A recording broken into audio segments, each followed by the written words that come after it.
రాకాలోకంకి స్వాగతం. ఈ కంటెంట్ మీకు నచ్చినట్టయితే లైక్ చేయండి, మీ బంధుమిత్రులకి షేర్ చేయండి.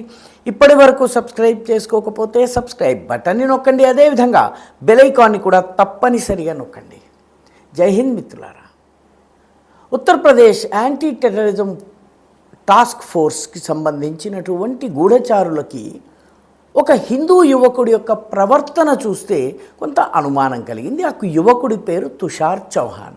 ఈ తుషార్ చౌహాన్ వ్యవహార శైలి చాలా భిన్నంగా ఉంది. అతను ఇన్స్టాగ్రామ్లో అతని ఫ్రెండ్స్ లిస్ట్ చూస్తే పాకిస్తాన్కి చెందినటువంటి మతోన్మాద కొందరు సోషల్ మీడియా ఇన్ఫ్లుయెన్సర్స్తో అతనికి ఫ్రెండ్షిప్ ఉన్నట్టుగా తేలింది. హిందూ యువకుడికి ముస్లిం మతోన్మాద సోషల్ మీడియా ఇన్ఫ్లుయెన్సర్స్ తోటి సంబంధం ఏమిటి అని చెప్పి నెమ్మదిగా ఆన్లైన్ దర్యాప్తు చేస్తూ ఉంటే వాళ్ళకి అతని ఫ్రెండ్స్ లిస్ట్లో, అతనిని ఫాలో చేసే వాళ్ళ లిస్ట్లో ఇద్దరి పేర్లు కనిపించాయి. ఒకతని పేరు షహజాద్ భట్టి, ఇంకొక అతని పేరు ఆబిద్ జాట్.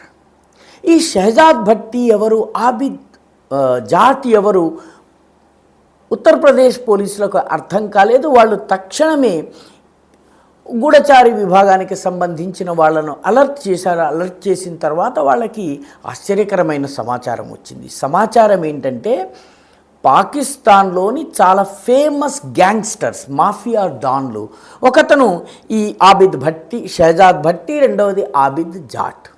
వీళ్ళిద్దరితో కూడా వీళ్ళకి సంబంధం ఏంటి, తుషార్ చౌదరికి సంబంధం ఏమిటి అని చెప్పి నెమ్మదిగా దర్యాప్తు చేస్తూ ఉంటే ఇంకొక షాక్. అదేంటంటే తుషార్ చౌదరి అనేది ఇతని సోషల్ మీడియా అకౌంట్. ఇతను బయట కొద్ది మందికి సోషల్ మీడియాలో తుషార్ చౌదరిగా తెలుసును. ఇతని కమ్యూనికేషన్స్ అన్నీ తుషార్ చౌదరి అన్నటువంటి పేరు మీద జరుగుతున్నాయి. కానీ ఇతని అసలు పేరు హిజ్బుల్లా అలీ. హిజ్బుల్లా అలీ అనేటటువంటి పేరున్న వ్యక్తి సోషల్ మీడియాలో తుషార్ చౌహాన్గా చలామణి అవుతూ పాకిస్తాన్లో ఉన్నటువంటి మతోన్మాద రాడికల్ సోషల్ మీడియా ఇన్ఫ్లుయెన్సర్స్తో సంబంధం ఉండడము, అంతేకాకుండా పాకిస్తాన్లోని గ్యాంగ్స్టర్స్, మాఫియా డాన్స్ వీళ్ళతో సంబంధాలు కలిగి ఉండడం ఏమిటి అని చెప్పి అనుమానం వచ్చి నెమ్మదిగా ఆ పిల్లవాడి ఐడెంటిటీని అలా ట్రేస్ చేసుకుంటూ వెళితే చివరికి హిజ్బుల్లా అలీ ఖాన్ దొరికిపోయాడు. హిజ్బుల్లా అలీ ఖాన్ నోయిడాలో ఉంటూ దొరికాడు. అవడానికి మీరట్ వాడు, కానీ నోయిడాలో ఉన్నాడు. అతన్ని పట్టుకున్న తరువాత ప్రశ్నించడం మొదలు పెట్టేటప్పటికీ తనకి ఈ రాడికల్ ముస్లిం సోషల్ మీడియా ఇన్ఫ్లుయెన్సర్స్ నెమ్మదిగా ఈ గ్యాంగ్స్టర్స్తో సంబంధాలు ఏర్పాటు చేశారు. వాళ్ళు భారతదేశంలో ఉన్నటువంటి కొందరు కీలకమైన వ్యక్తులను టార్గెట్ చేసి వాళ్ళపైన గ్రెనేడ్లు విసిరేటటువంటి కార్యక్రమాన్ని అప్పగించారు. 3 లక్షల రూపాయలు ఇస్తే, ఒక గ్రెనేడ్ విసిరి టార్గెట్ని కనుక రీచ్ అయితే 3 లక్షల రూపాయలు ఇస్తారు. విసరడానికి ముందు 50,000 రూపాయలు, పని పూర్తయిన తర్వాత మిగిలిన డబ్బు అతనికి అందుతుంది. 3 లక్షల కోసము మాత్రమే హిజ్బుల్లా అలీ ఖాన్ ఈ పని చేశాడా అంటే నమ్మడం కష్టం. ఎందుకంటే ఇతని సోషల్ మీడియా పోస్టులు ఇవన్నీ చూసినట్టయితే పూర్తి మతోన్మాదం, ఇతని బ్యాక్గ్రౌండ్ అంతా చూసినట్టయితే ఉగ్రవాద సంస్థలతో ఇతనికి ఉన్నటువంటి లింక్ తెలిసింది. ఎందుకంటే ఈ ఆబిద్ జాట్ కావచ్చును, షహజాద్ భట్ కావచ్చును, వీళ్ళు వాస్తవానికి మాఫియా డాన్లుగా చలామణి అవుతున్నప్పటికీ కూడాను వీళ్ళని ఐఎస్ఐ ఉపయోగించుకుంటుంది. చాలా సందర్భాల్లో వీళ్ళని ఉపయోగించుకుని కొన్ని పనులు మన దేశంలో చేయించడం కోసం డైరెక్ట్గా ఐఎస్ఐ ముందుకు రాకూడదు అనుకున్నటువంటి చోట ఇటువంటి వాళ్ళను ముందుకు తీసుకొస్తుంది. వీళ్ళు సోషల్ మీడియా ద్వారా ఇటువంటి గ్రూప్స్ని తయారు చేసేటటువంటి పని చేస్తారు. అప్పుడు ఇతన్ని గట్టిగా ప్రశ్నించేటప్పటికి ఇతని దగ్గర నుంచి తుపాకీ దొరికింది, కొన్ని కార్ట్రిడ్జెస్ దొరికినాయి. అదేవిధంగా నెమ్మదిగా అతని దగ్గర మిగతా ఒక కత్తి దొరికింది, అనేక పేలుడు పదార్థాలు దొరికాయి.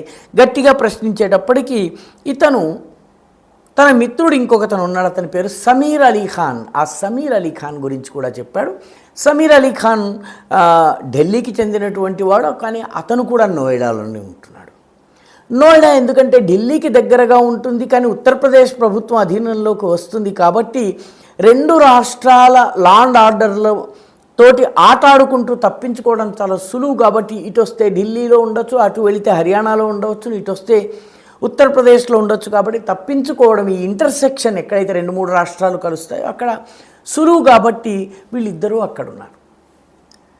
ఈ ఇద్దరికి ఈ షహజాద్ అదేవిధంగా ఆబిద్ జాట్, షహజాద్ భట్లు చేసినటువంటి వాగ్దానం ఏంటంటే, మీరు కొన్ని యాక్షన్స్ చేసిన తర్వాత మిమ్మల్ని భారతదేశ పోలీసులు పట్టుకోకుండా మీకు నేపాల్కి తీసుకెళ్ళి, నేపాల్ నుంచి దుబాయ్కి తీసుకెళ్తాం, దుబాయ్ నుంచి మిమ్మల్ని పాకిస్తానీ పాస్పోర్ట్ ద్వారా పాకిస్తాన్కి రప్పించుకుంటాం, మీరు ఎప్పటికీ ఇంకా భారత పోలీసులకి దొరకరు, దావుద్ ఇబ్రహీం లాగా తప్పించుకుని హాయిగా బ్రతకొచ్చును అని చెప్పి అక్కడే జీవించవచ్చు అని చెప్పారు.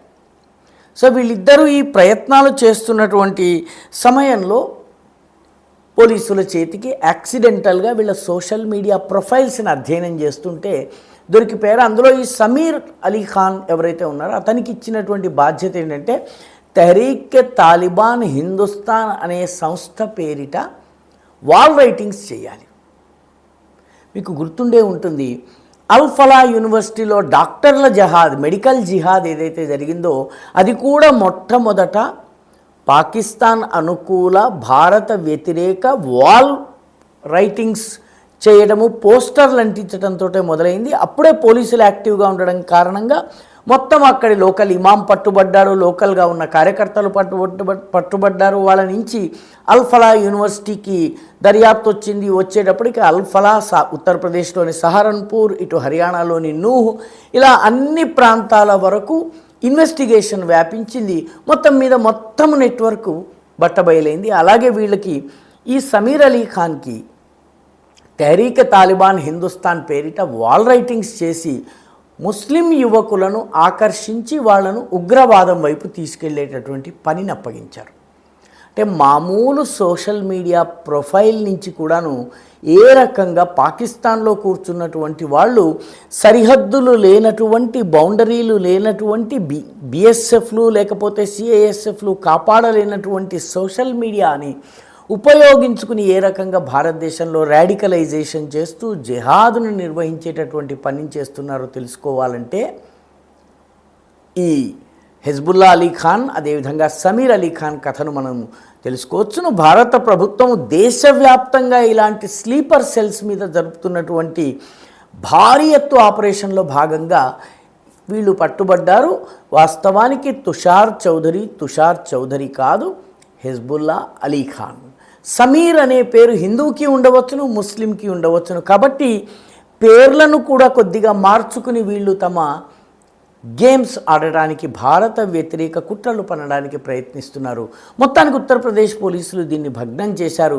ఇలాంటి స్లీపర్ సెల్స్ ఈ దేశంలో ఇంకా ఎన్నున్నాయో ఇది ఆందోళన కలిగించే విషయం. ఈ వీడియో మీకు నచ్చినట్టయితే లైక్ చేయండి, షేర్ చేయండి, ఈ ఛానల్కు సబ్స్క్రైబ్ చేయండి. మీ అభిప్రాయాల్ని కమెంట్ల రూపంలో తప్పనిసరిగా పంపించండి.